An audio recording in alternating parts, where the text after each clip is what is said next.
You know, car culture has a funny way of playing favorites sometimes. Some models are endlessly celebrated, plastered on posters, they're topping auction block numbers, living forever in the spotlight. For every icon, though, there's lots of truly great cars that quietly slipped into the background. They weren't necessarily failures, they just didn't get the same love for some reason. Overshadowed by louder rivals or trends that changed, moved on, financial climate at the time, there's many different variables about why these cars didn't quite get the same love as others. And that's a shame, because hidden in the shadows are some of the most interesting, unique, flat-out, fun cars to own. Some of them dared to be just a little different. Maybe some of them were an engineer's pet project that they got through somehow the accounting department, and they knew it was probably going to be a sales failure, but it was a, hey, look what we can do. And I think that's pretty cool. So today I want to dig into the archives a bit and bring up 5 cars you may have forgotten about.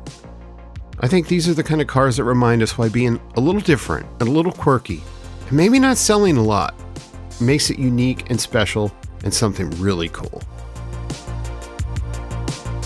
As you may have noticed, my voice sounds awful. Unfortunately, I have been sick with a cold for like 5 days straight. Once again, proving that I am not AI. When AI can replicate this head cold, we're all in danger.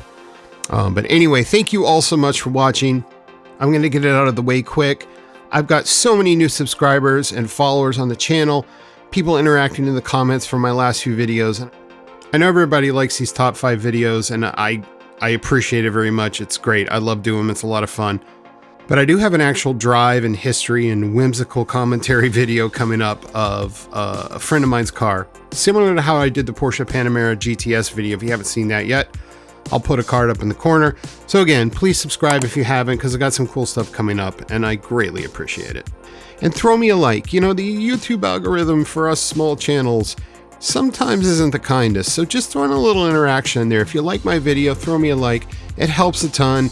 And last but not least, please leave a comment. I have tried my best to read and interact with every single comment I get on all my videos, and I love the interaction. I've met some really cool people, and like I said, I'm just a nerdy car guy and I can talk about cars 24/7. So thank you all so much for the support. My little channel's growing and it's just really, really cool. It keeps me motivated doing this. So here we go. These are 5 cars that I think are really amazing, unique cars that maybe sometimes we forget about. And it's a 5 list, but it's not in any particular order. There's no greater than or less than. I'm just kind of doing them at random. My choice for number 5 is the Infiniti G35/37 series. Now, I might be a bit biased because I am a Z guy. So every time I think of the Infiniti G35/37, and I know they're slightly different cars, but I'm kind of lump them together here. You know, I instantly think about the 350Z and the 370Z. The 350 and the 370 is something I often find myself shopping for. I don't know what happens with 350 and 370Zs, but to find one without an accident on the Carfax is like finding the Holy Grail. They were well loved. Nissan sold a lot of them. I know a lot of younger people got their hands on them as they became cheaper.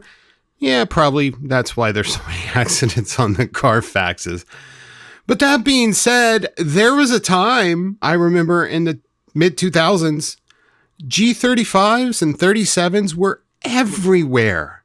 Everywhere, at least where I live in South Florida. You could not drive 3 blocks without seeing some sort of G-Series coupe or sedan.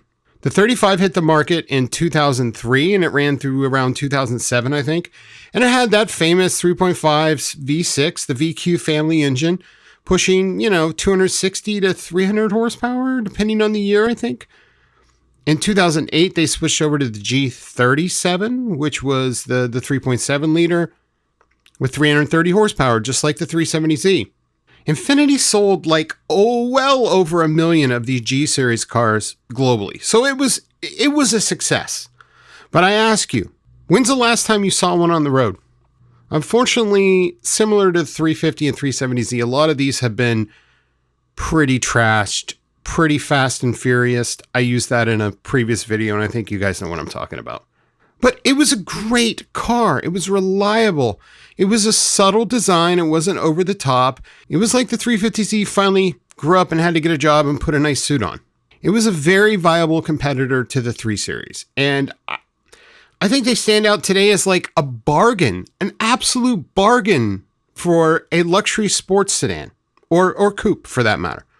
Now, this video today isn't necessarily about investment and values and bargains and all that, but I did a quick search before I started working on this video.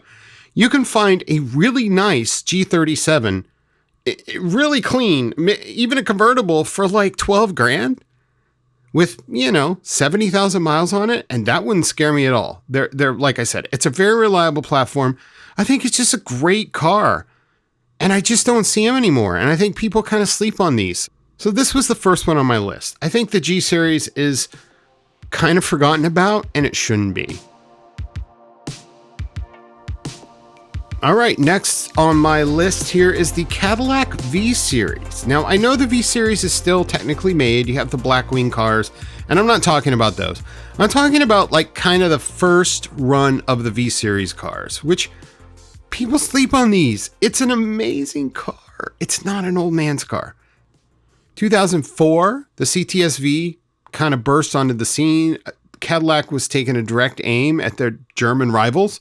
And it kind of changed the way people look at the brand. We all know Cadillac was the old man's brand, the big comfy, cushy cruiser you took to the golf club. But engineers inside of Cadillac really thought they might be onto something here. And I think it has stood the test of time. The original CTS-V, it packed the Corvette Source 5.7 liter LS6, 400 horsepower, and it was paired with a manual 6-speed transmission. Over the years, the lineup expanded. They even had a wagon. You had the STS, the XLR Roadster, which, I have a love and hate with those. Hoovie has a great video up about one he just bought, so check out Hoovie's video. I don't want to get into the XLR. And later, you had the ATS and even the Escalade.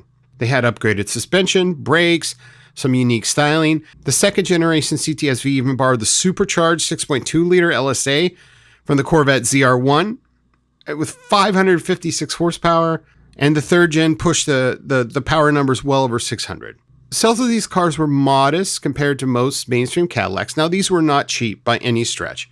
So we're talking sales in the thousands, not tens, hundreds of thousands. But if you take away the modern ones, the Blackwing models, like you go back into the older cars, like they're not cheap, but they're obtainable. And I think it's something really unique and something different other than a Corvette or a Mustang GT or a Camaro SS. You have a touch of luxury. Now, it's debatable how nice those Cadillac interiors actually are over time. But this was Cadillac taking a big swing at Europe. And I think they did a great job. And most people that are looking for like a fast luxury sedan, now I know they did do a coupe. I've got pictures up here. Immediately they think, BMW, Mercedes, Audi, but don't sleep on these V cars. I think they're pretty cool. And it's a car we often don't think about. Maybe you should. All right, number 3, we're going to stick with fast sedans, which is one of my favorite things. Fast luxury sedans, more or less. And let's mention the Lexus ISF. What a cool car. Debuted in 2008 and it ran through 2014. It really marked Lexus's first step into a high-performance sedan. Under the hood was a 5-liter naturally aspirated V8, pushing about 416 horsepower and 371 foot-pounds of torque, revving to almost 7,000 RPM through an 8-speed automatic, first of its kind. Over the production run, Lexus only built about 12,000 of these worldwide, making it pretty rare compared to like an M3 or a C63 AMG. But the big thing is, think about the reliability. I personally would not want to own a 12-year-old C63 AMG with 112,000 miles on it. Cool car, but I'm good. But, with this Lexus, you've got Lexus reliability. Now, they're not perfect. It's not the prettiest car in the world. It's a little boring. Kind of typical Lexus for the time. And the interior is kind of meh.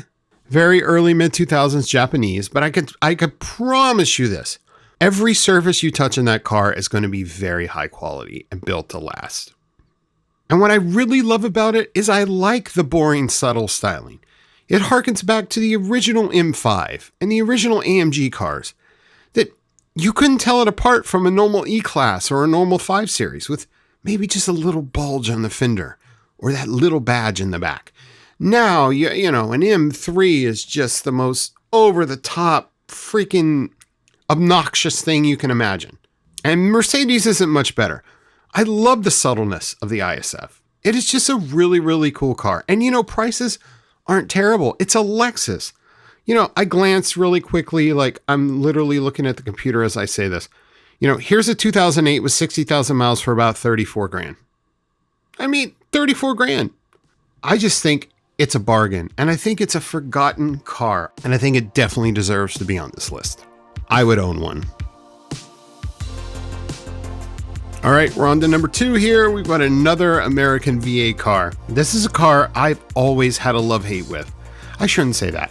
There's no hate. It's a car I actually thought about buying years ago, and that is the Pontiac GTO. And I'm talking the mid-2000s, not the old school GTOs. Barring basically all the bones from the Australian Holden Monaro, which, again, I harken back to any of us that are Top Gear fans, the Holden Monaro was Clarkson, Hammond, and Mays, one of their favorite cars ever featured on Top Gear.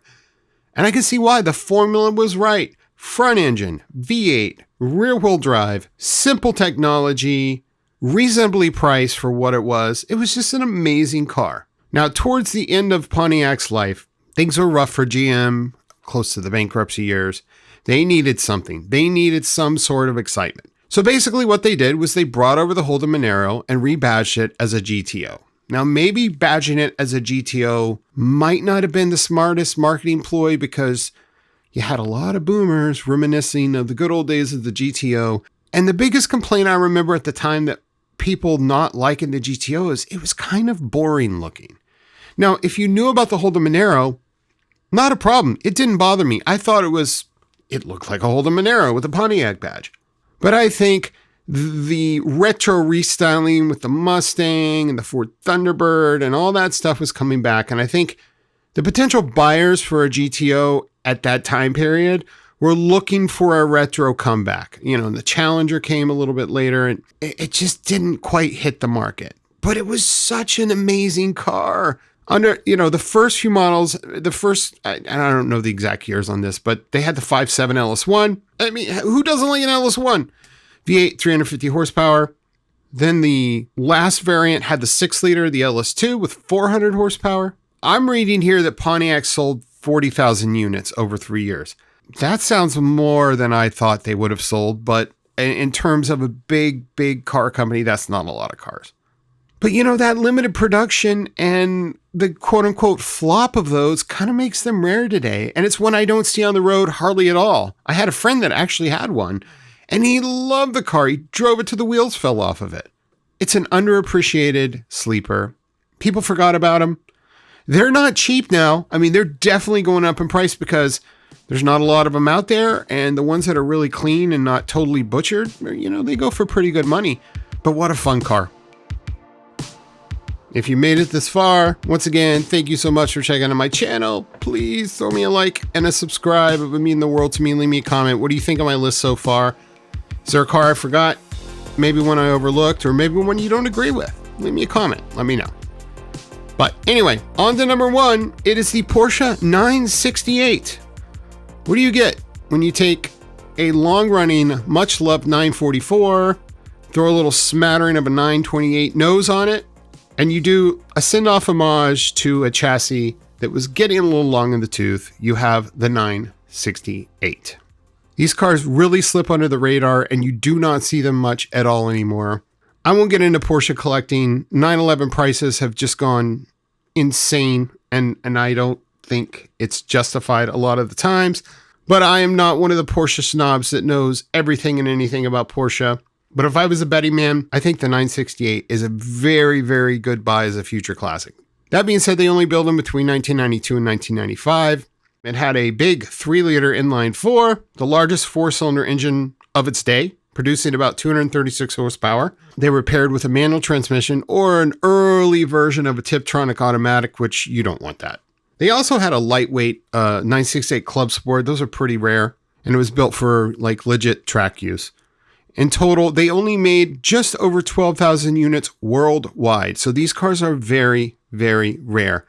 I had a family friend that actually had one of these, and they made coupes and convertibles. I would say, at least in the US, I think the convertibles are more common than the coupes, but I could be wrong on that. He had a convertible and went for a ride with it. I didn't get to actually drive it, but he took me for a drive in it. And, it was surprisingly quick for only 236 horsepower. But what a fun analog car. I think it's a pretty car. It's old school Porsche. It just stands out today as one of the most unique and overlooked Porsches of the 90s. Everyone's focused on the 928 GTS of that era, and of course the 993, 911s. But this was a really unique, cool car. And I think it deserves to be on this list. And prices are not terrible. I'm looking at some right now. You can get a nice one with 50 some odd thousand miles in the high 30s, low 40s. So it's obtainable and something totally different. And I promise you could go to Cars and Coffee and you'll probably be the only 968 there. Anyway, guys, that's my list for today. I hope you guys like this stuff. I have a lot of fun doing these videos. My third beg, if you like what I'm doing, throw me a subscribe, throw me a like. It really helps with the algorithm for small channels like myself. Leave me a comment. I hope you guys have a wonderful day, and we'll see you real soon. Bye-bye.